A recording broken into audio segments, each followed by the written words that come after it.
give up forever to touch you, 'cause I know that you'd feel me somehow.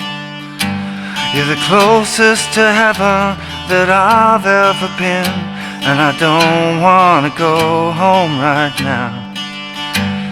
And all I can taste is this moment, and all I can breathe is your light. And sooner or later it's over, I just don't wanna miss you tonight. And I don't want the world to see me, 'cause I don't think that they'd understand. When everything's made to be broken, I just want you to know who I am.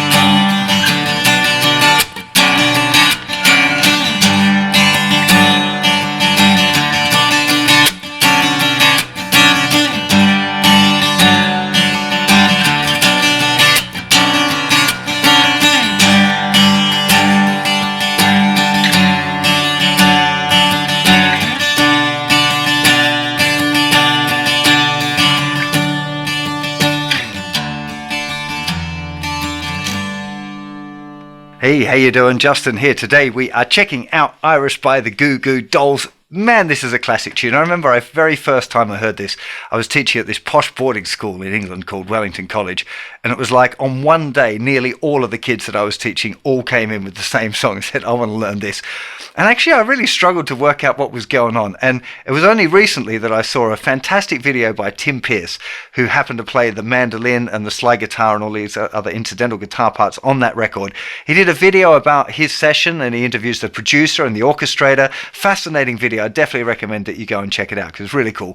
But he explains in that the tuning of this song, which was kind of one of the things that had baffled me for so long. So I'm going to take you through the tuning and all of the chords. There's plenty of videos doing that already, but I'm going to take you through and spend a little bit longer on the rhythm, which is what it seems most people are struggling with on this song. So the tuning on this song is definitely unique. It's the only song that I know in this tuning. It is B, D, D, D, D, D.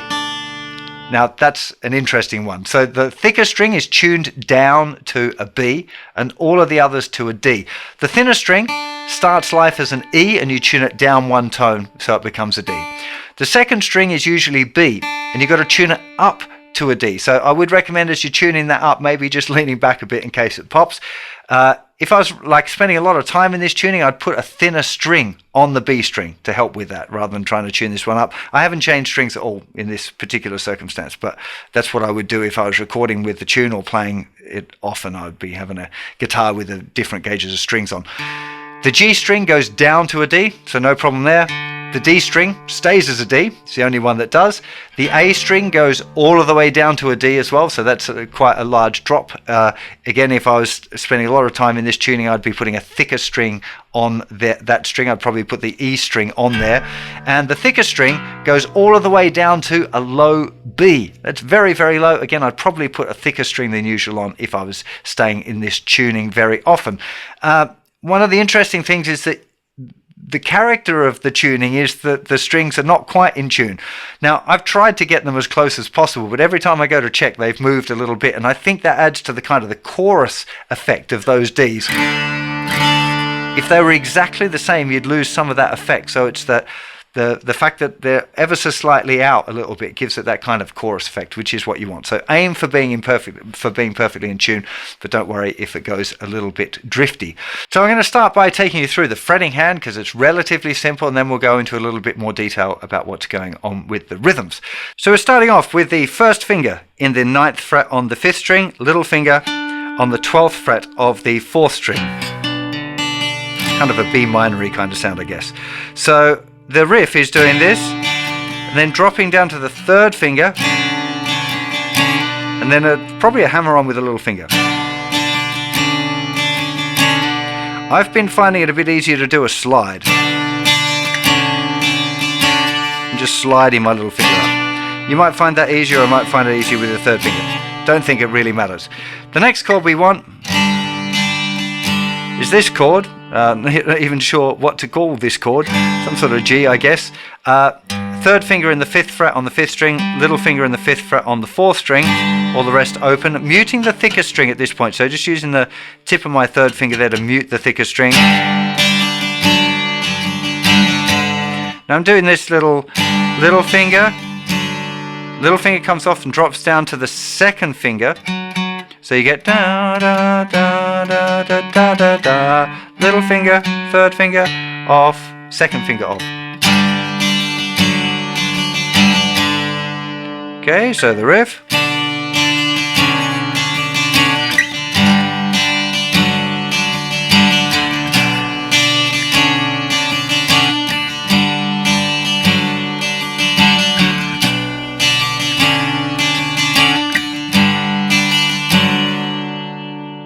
I should point out here that on the original recording, this guitar part is doubled. There's the mandolin part as well, which confuses things as well in a similar sort of register. There's a lot going on in the orchestration. So what I'm trying to give you is what I think is closest to the original recording, combined with versions I've seen of live performances. So it's something that you want to play around with a little bit and work out which parts of the original recording you want to incorporate into your own version. But this, what I'm trying to give you, is a really great starting point. So let's start talking about the rhythm. Now, it's in 4/4, this section that we've looked at so far, but I feel it's easier to count it in 8, which is very unusual, but it seems to fit better going into the verses, which are in 6. So I'm feeling it like 1, 2, 3, 4, 5, 6, 7, 8. 1, 2, 3, 4, 5, 6, 7, 8. 1, 2, 3, 4, 5, 6, 7, 8. 2, 3, 4, 5, 6, 7, 8. 1, 2, 3, 4, 5, 6. 1, 2, 3, 4, 5, 6. 2, 3, 4, 5, 6. 1, 2, 3, 4, 5, 6. 1, 2, 3, 4, 5, 6, 7, 8. 1, 2, 3, 5, 6, 7, 8. So that's the reason. We haven't done the verse yet before you panic. We'll show you that in a sec. But this idea of counting to 8 instead of counting 1 and 2 and 3 and 4 and doesn't really make sense, but it feels easier. So sometimes, like, I'm not teaching you exactly the correct way, because the correct way would be counting in 4 with and, but I just feel like it's going to be a little easier for us to deal with this way, which is an unusual count for certain. Now, the first thing to realize is it's definitely got this kind of group of 3 feel. So 1, 2 and 3 and 1, 2 and 3 and 4 and it's like 2 groups of 3 and then 2 on the end. So rather than thinking 4/4, it's like 3 and 3 and 2 is kind of how the pulse is. So you have this 1 and 2 and 3 and 4 and 5 and 6 and 7, 8. 1 and 2 and 3 and 4 and 5 and 6 and 7, 8. 1 and 2 and 3 and 4 and 5 and 6 and 7, 8. 1 and 2 and 3 and 4 and 6 and 7, 8. Down, up, down, up, down, up, down, up, down, down, down, up, down, up, down, up, down, up, down, down, down, up, down, up, down, up, down, up, down, down, down, up, down, up, down. Up, down, up, down, down, down, up, down, up, down, up, down, up, down, down, down, up, down, up, down, up, down, up, down, down. 1, 2 and 3 and 4 and 5 and 6 and 7, 8. 1 and 2 and 3 and 4 and 5 and 6 and 7, 8. 1 and 2 and 3 and 4 and 5 and 6 and 7, 8. 1 and 2 and 3 and 4 and 5 and 6 and 7, 8. It's a bit weird. It is an unusual rhythm, but it sounds so good.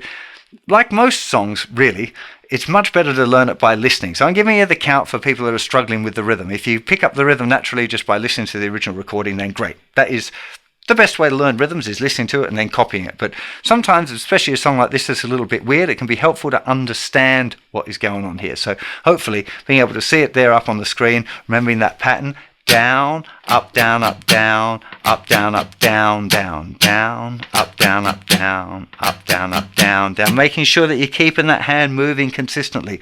That is the key thing to keeping it in the groove, is keeping that hand moving consistently down and up. Okay, so they're the things to remember. Definitely worth a bit of time practicing on that. Adding in variations is, of course, totally cool. This is like a foundation pattern that you could use to develop the song, but it's not what you would be doing all the time. Okay, it's a starting point. You should be adding extra strums in, leaving some out, feeling it a little bit. That's all okay, but I think it's helpful to have a kind of a standardized strumming pattern that you can use when you're first learning the song. Now, when it moves into the verse, Very interesting stuff going on here. So we're going to start here with the first finger in the 3rd fret of the thicker string. Moves up 2 frets to the 5th fret. And then we've got the 8th fret. Now I'm using my 2nd finger there. You could keep using your 1st finger. To be honest, it doesn't really matter what fingers you use for these. And if you watch some live versions, all sorts of different fingers are used for this section. So it really doesn't matter. Use what feels comfortable for you. But what's important is 3rd fret, 5th fret, 8th fret. Then open, 10th fret, 8th fret. 3rd, 5th, 8. Open, 10, 8. Give up forever to touch you, 'cause I know that you feel it somehow. Now the rhythm here, 1, 2, and 3, and 4, 5, and 6, and 1, 2, and 3, and 4, 5, and 6, and 1, 2, and 3, and 4, 5, and 6, and 1, 2, and 3, and 4, 6, and 1, 2, and 3, and 4, 5, and 6, and 1, 2, and 3, and 4, 5, and 6, and 1, 3, and 4, 5, and 6, and 1. Da da da da, da da da, down, up, down, up, down. Up, down, up, 1, 2, and 3, and 4, 5, and 6, and 1, 2, and 3, and 4, 5, and 6, and this idea of muting the strings, muting the strings while you strum can be a really helpful thing for learning a pattern like that if you're not familiar with it, because it, especially something like this, when you've got all of these strings ringing out, can get a little bit overbearing. So just practicing down, up, down, up, down, up, down, up, down, up, down, up, down, up, down, up, down. But you want to remember, of course, that this note, so it's bass, up, down, up, is on the thinner string. Bass, up, down, up, bass, up, down, up, bass, up, down, up, bass, up, down, up, bass. So just on those, that first beat, 1, 2, 3, 4, sorry, beats 1 and 4, you're just playing the thicker string, or thicker strings. You don't need to be too fussy about it.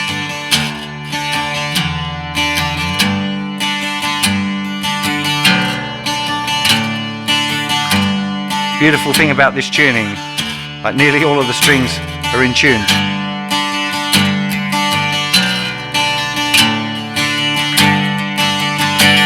I don't want the world to see me, God, I don't think that they'd understand. Now this is the same chords as the intro, but it's the strumming the same as the verse. So this is kind of interesting again. So we're using the chord grips that we used for the intro, except without the little part. I want the world to see me. Down, up, down, up, down, up, down, up, down, up, down, up, down, up, down, up, down, up, down, up, down, up, down, up, down, up, down, up, down, up, down. Now that's what's played live. On the record you can definitely hear a regular tuned guitar playing other chords, open chords I think, and that kind of solidifies the harmony a little bit more. For me it feels a little bit open like this. It works like, you know, you see the guy playing it live and it sounds amazing, partly because his voice is so amazing and he wrote the tune, but I felt like doing this. So same starting chord, move little finger down a semitone and first finger down a tone. Actually, without the thicker string, sounds better. For me, it kind of outlined the harmony a little bit better. But like, that's my interpretation of the song. That's not what's on the original recording. I'm not trying to say that he should have written it that way, of course. Just for me, because of the, like if I'm thinking arranging the whole thing for one guitar, doing that just seemed to give more of a sense of the harmony if we're stuck on playing it with one guitar, if you're playing it on your own. So you could try doing that. It's exactly like I said, the same as the very first chord. Little finger moves down one, first finger moves down a tone. So 7th fret, 11th fret, open strings. And I don't want the world to see me, 'cause I don't think that they'd understand. Okay, so you might like to try that as well. Again, with the rhythm here, you want to be thinking it's pushing a little bit. The same rhythm that we used in the verses, but you're trying to give a little bit more juice. a song like this, again, with the tuning, you want to be thinking about your dynamics a bit. So the verses will be nice and quiet. Kind of delicate. It's a pretty personal song, you know, love song. Kind of slightly dark love song, but then comes the verse, you pick it up. To see me. So I've lost that idea of picking up the bass and doing the strum, and I'm strumming a lot more.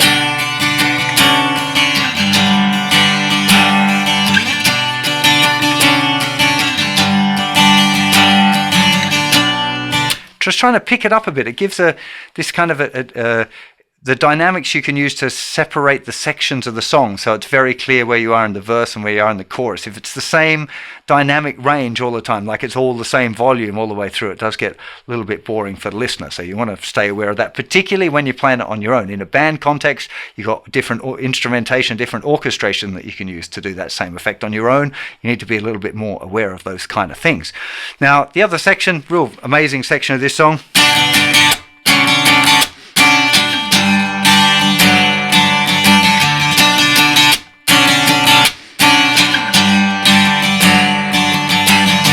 So same sort of stuff as the intro, down, up, mute. Okay, so each time, down, up, mute, down, up, mute, down, down.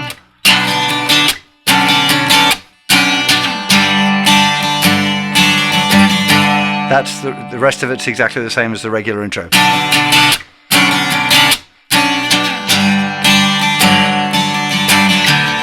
Down, up, mute, down, up, mute, down, down. 1 and 2 and 3 and 4 and 5, 6 and 7, 8. 1, 2, 3, 4, 5, 6, 7, 8. 1, 2, 3, 4, 5, 6, 7, 8.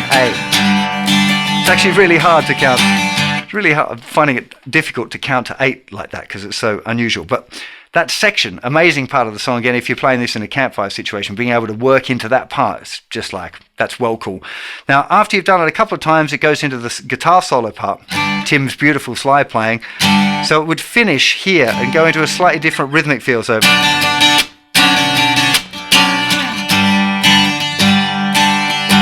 move it down a semitone, back to the intro chord for the 2.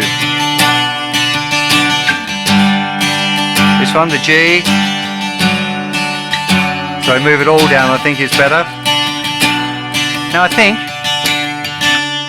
I can hear this line. So you might want to try first finger moving down to third finger, 11th fret on the 5th string, sliding it up. That might not work for you. Again, that's not what I suspect is on the record, but there are quite a few different little variations where you can play around with that. Again, we're kind of replicating the guitar part sometimes replicating the orchestration. So you can have...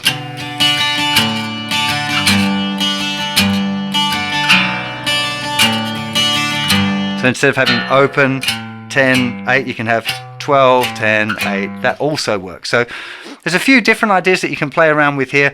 The big thing is getting the rhythm right. Once you've got the tuning and the rhythm right, you know, these parts, relatively simple to explore on your own. Getting the stoppy part in the bridge, I think, is possibly a little bit more challenging, but it's loads of fun. Super interesting song this. Hey, I really hope you enjoyed the lesson. Do go and check out Tim's video too. It's really one of the most interesting kind of music related videos I've seen in ages, so it's definitely worth a check out. If you like what I do, really appreciate you hitting that subscribe button, slapping me a like, and let me know in the comments what your other favorite Goo Goo Doll songs are. So I've got not many lessons on their stuff and I need to do a few more, so what ones would you like me to do next? Hope you're all staying safe and well out there. Don't forget there's loads more over on the website. There'll be a link in the description. I'll see you for plenty more very soon. Take care. Bye-bye.